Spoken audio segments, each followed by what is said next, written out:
Hello, Carrollton Church. Hope everyone is doing well and staying safe. I want to first thank God for this opportunity to share His Word with you. And I want to thank you for spending a few minutes with me today.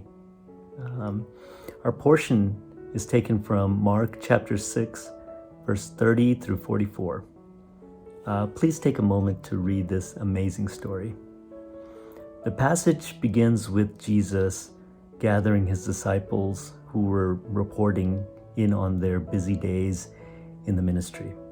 There was a lot going on around them, and Jesus decided to go to a deserted place to take some rest. So they got in a boat and headed to a more quiet place to get away from the crowds. But the crowds saw them leave, and they knew Jesus was in the boat and followed. They were waiting for him when the boat came to shore.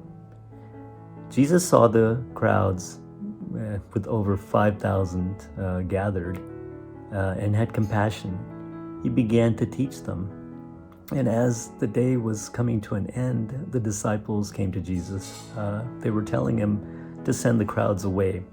It was late, and they were in a distant land, and the crowds would be able to get food in the nearby villages since they had no food to give.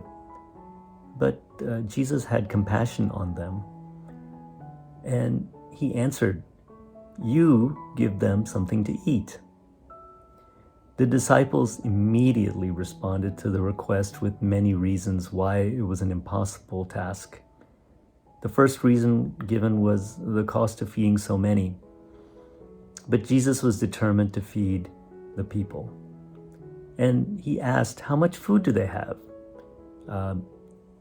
The disciples then found a boy with 5 loaves of bread and 2 small fish.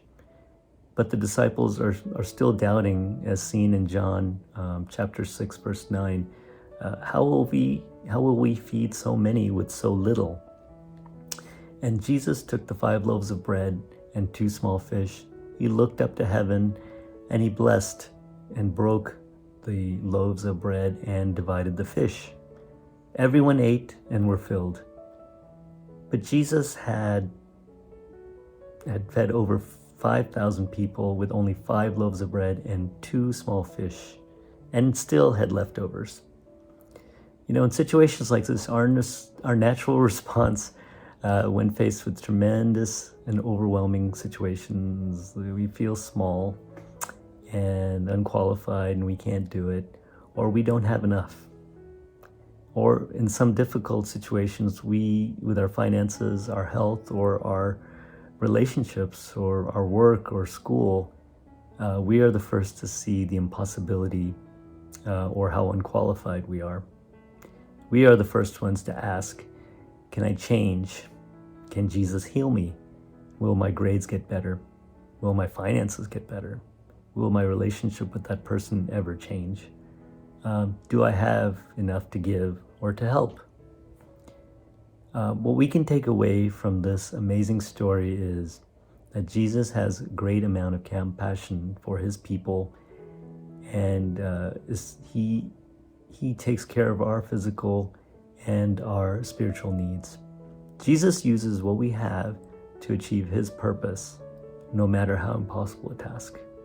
Thank you so much. Have a wonderful day. Bye-bye.